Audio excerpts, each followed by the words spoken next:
佛祖的威名传遍三界。可你知道十大恶佛吗？提起诸佛菩萨，或是浩瀚伟大，或是大慈大悲，似乎都与邪恶沾不上边。但正所谓满天神佛，数量实在是太多。佛祖如来、上古佛燃灯、大慈大悲观世音，这些都不过是最广为人知的几个。在那至高无上的身影之下，有10位被佛教所承认，但却沾染了邪恶的佛陀。在佛教的阴阳概念中，有阴佛和阳佛之分。恶佛往往被归为阴佛，阴佛不同于阴神，他们是佛教中的眼光，具有正面、负面、中性3个层面，拥有智慧和法力，能够协助众生远离苦难和助其修行成佛。所谓佛魔一体，这是为辨识这4个大字的体现。10大恶佛第1位，魔王波旬，也是10大恶佛里最为重量级的存在，是敢于和佛祖争锋的强大魔神。魔王波旬拥有着可怕的外表和邪恶的性格，非常配得上他的头衔第6天魔王。他是邪恶和诱惑的化身。根据一些经文的记载，在释迦牟尼觉悟之前，这个魔鬼诱惑并攻击了他，派来万千魔子魔孙，使出浑身解数，阻止佛祖成道。不过佛祖毕竟是佛祖，任你丑态百出，我自已然不动。再怎么邪恶的事物，也不过是化作大乘佛法的资粮。魔王波旬是最古老的佛教恶魔之一，也是最早出现在佛教著作中的非人类生物之一。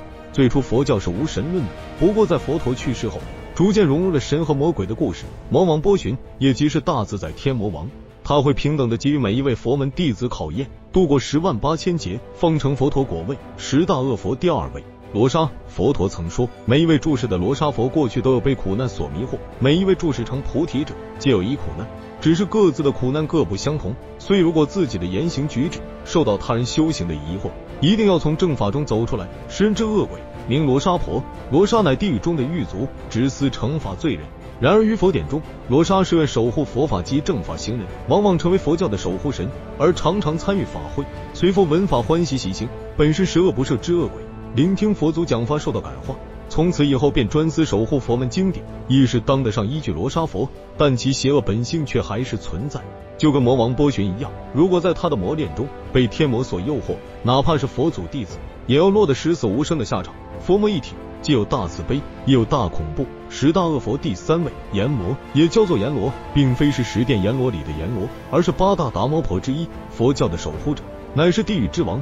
尽管他看起来很是可怕，但却是一个好人。他创造衰老和疾病，引导人类重视生命的价值，鼓励他们在活着的时候好好做人。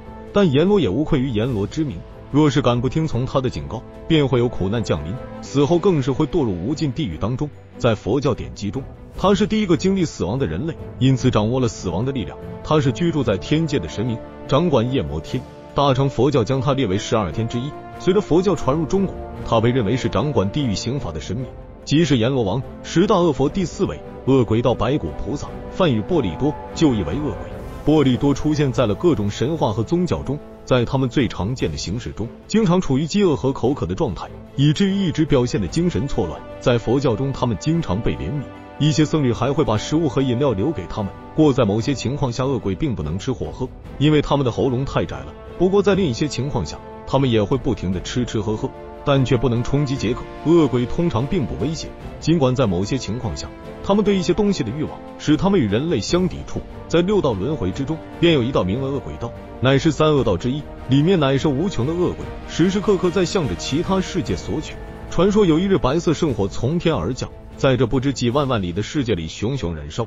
有人看见一尊白骨在其中若隐若现，更有慧根深重者听见有大宏愿之声，无边众生是愿上，无边烦恼是愿乏。菩萨之名，自是圣洁庄严，可若是配上森森白骨，不由得便平添了几分可怖。哪怕是已经度过无尽劫难，来到西天极乐的菩萨，也不能抛去一切烦恼，想让这世间化作极乐净土，便不可避免地陷入痛苦之中。佛魔一体，向来都不是说说而已。10大恶佛第5位来自阿修罗道，作为和恶鬼道并肩的6道轮回，阿修罗向来以好战闻名。传说只要那一刻战心不息，便是不死不灭。阿修罗们无时无刻不在战斗，而所征战的主要地方就是6道轮回里的天人道，这可能是诸天万界最好的一块地方了。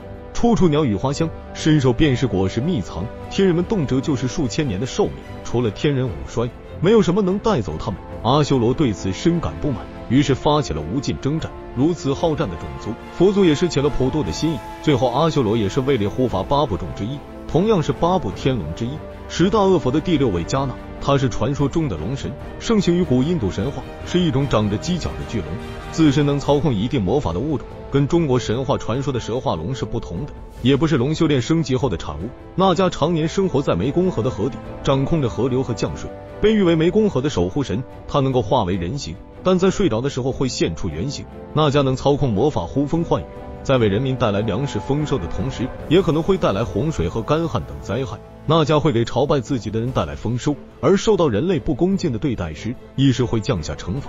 十大菩萨第7位，地狱道地藏，漫天神话都绕不开这6道轮回。地狱道之中更是有一尊重量级大佛存在。地藏虽然在佛教中被尊为普度众生的大菩萨，但在某些传说里，他也被描绘成一个邪恶的恶佛。他的形象常常是一个蓝色或者绿色的魔神，手持魔杖，脸上露出狰狞的笑容。所谓地狱不空誓不成佛，其实的藏根观音等4大菩萨早就是仅次于佛祖的存在。所谓佛陀果位已然不放在心中，普度众生是要将这地狱空，是一种大宏愿，也是一种大恐怖。成魔成佛皆在一念之间。十大恶佛第8位，阿拉玛迦，他本是化身为恶魔的人，却在一次机缘巧合之下遇见了尚未成道的佛陀。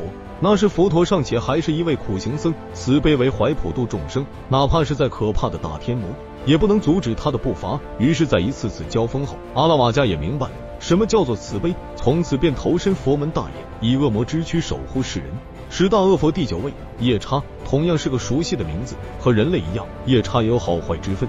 好的夜叉会保护佛教徒和他们的珍贵物品，如寺庙和各种他们的财宝，而邪恶的夜叉则会潜伏在荒野，纠缠和吞噬旅行者或那些与世隔绝的人。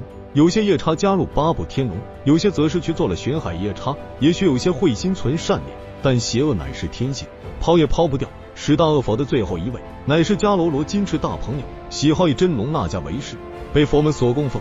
佛祖甚至要尊称医生娘舅，但即便聆听万年佛法，这位的恶念却也是无法去除，但凡有机会便会下凡作乱，一吞一吸，10万生灵也不过是打牙祭，当真是邪恶异常。不过恶佛在佛教谱系中的位置和功用是不可忽视的，佛教中的神祇、天神等等，他们的地位并非是一成不变，而是依据时空、众生执念、信仰体系多种因素而波动变化。佛教中提倡的度化众生理念，讲究的是一种包容和平等的态度。